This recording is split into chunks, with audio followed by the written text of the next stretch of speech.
జనసేనలో భారీ రాజకీయ కసరత్తు మొదలైంది. పార్టీ ప్రక్షాళనకు శ్రీకారం చుట్టిన పవన్ కళ్యాణ్ కీలక నిర్ణయాలు తీసుకుంటున్నారు. ఒక్కసారిగా 26 మంది అధికార ప్రతినిధుల కమిటీని రద్దు చేయడం రాజకీయంగా చర్చనీయాంశమైంది. స్థానిక ఎన్నికలకు ముందే పార్టీని పూర్తిగా కొత్త రూపంలోకి తీసుకురావాలనే వ్యూహం కనిపిస్తోంది. మరి కొత్త కమిటీలతో జనసేన సంస్థాగతంగా మరింత బలపడబోతోందా? కొత్త ముఖాలకు ఈసారి పెద్దపీట వేయబోతున్నారా? 26 మంది అధికార ప్రతినిధులను ఒకేసారి తప్పించడం వెనుక అసలు రాజకీయ వ్యూహమేంటి? రాబోయే స్థానిక ఎన్నికల్లో ఈ ప్రక్షాళన జనసేనకు ఎంత మేర కలిసొస్తుంది?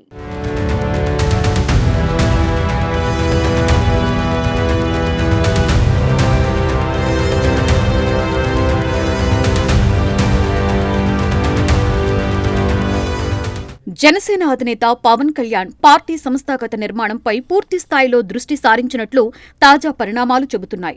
అధికారంలో భాగస్వామిగా ఉండడం ఒకవైపైతే మరొకవైపు పార్టీని గ్రామస్థాయి నుండి బలోపేతం చేయడం అనే వ్యూహంతో ఆయన ముందుకు సాగుతున్నట్లు కనిపిస్తోంది. అందులో భాగంగానే రాష్ట్ర అధికార ప్రతినిధుల కమిటీని పూర్తిగా రద్దు చేస్తూ తీసుకున్న నిర్ణయం ఇప్పుడు రాజకీయంగా చర్చనీయాంశమైంది. సాధారణంగా ఏ రాజకీయ పార్టీ అయినా అధికార ప్రతినిధుల కమిటీని మార్చడం పెద్ద విషయం కాదు.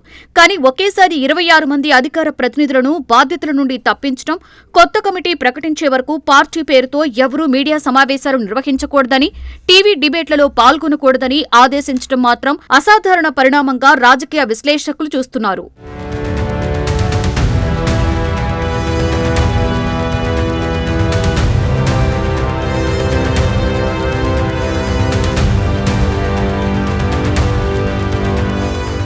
ఇప్పటికే ప్రకాశం, నెల్లూరు జిల్లా కమిటీలను రద్దు చేసిన పవన్ కళ్యాణ్ కొత్త కమిటీల ఏర్పాటుపై కసరత్తు ప్రారంభించారు.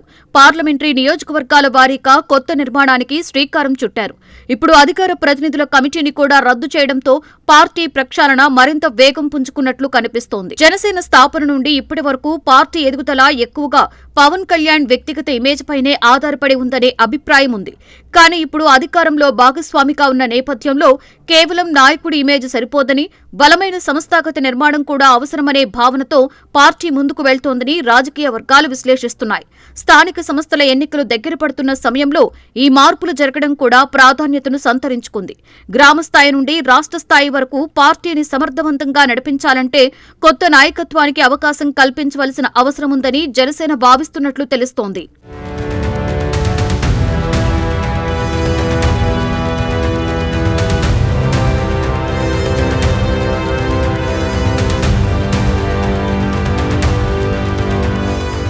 కొత్త కమిటీలలో యువతకు పెద్దపీట వేయాలన్న ఆలోచన కూడా ఇప్పుడు చర్చకొస్తోంది. ఐటీ ఉద్యోగులు, చదువుకున్న యువత, వివిధ రంగాలలో నైపుణ్యం ఉన్న వ్యక్తులను పార్టీలో కీలక బాధ్యతల్లోకి తీసుకురావాలన్న ఆలోచన ఉన్నట్లు పార్టీ వర్గాలు చెబుతున్నాయి. ఇది నిజమైతే జనసేన సంస్థాగత నిర్మాణంలో గణనీయమైన మార్పులు చోటు చేసుకునే అవకాశం ఉంది. ఇది కేవలం పాతవారిని తప్పించడం మాత్రమే కాదు, పనితీరు, ప్రజల్లో కమ్యూనికేషన్, మీడియా ప్రజెంటేషన్, రాజకీయ అవగాహన వంటి అంశాలను పరిగణలోకి తీసుకుని కొత్త బృందాన్ని తయారు చేయాలన్న ప్రయత్నంగా కూడా దీన్ని చూడొచ్చు. మరొకవైపు కూటమి రాజకీయాలు కూడా ఈ నిర్ణయానికి పరోక్ష కారణంగా కనిపిస్తున్నాయి. తెలుగుదేశం, బీజేపీతో కలిసి అధికారంలో ఉన్న జనసేన ఇకపై మరింత బాధ్యతాయుతంగా వ్యవహరించవలసిన అవసరం ఉంది. పార్టీ అధికార ప్రతినిధులు చేసే వ్యాఖ్యలు కూటమిపై ప్రభావం చూపే అవకాశం ఉండడంతో ఒక క్రమబద్దమైన కమ్యూనికేషన్ వ్యవస్థను ఏర్పాటు చేయాలని పార్టీ భావించి ఉండవచ్చని విశ్లేషకులు అంటున్నారు.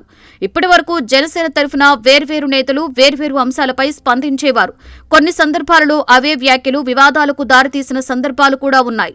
అలాంటి పరిస్థితులు పునరావృతం కాకుండా ఒకే విధమైన అధికారిక వైఖరిని ప్రజల్లోకి తీసుకువెళ్లాలన్న లక్ష్యంతో ఈ నిర్ణయం తీసుకున్నట్లుగా కూడా రాజకీయ పరిశీలకులు అభిప్రాయపడుతున్నారు.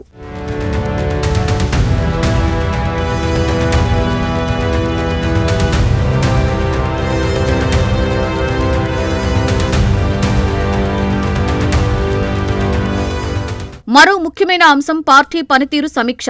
అధికారంలోకి వచ్చిన తరువాత పార్టీ నాయకుల పనితీరును పవన్ కళ్యాణ్ స్వయంగా పరిశీలిస్తున్నట్లు తెలుస్తోంది.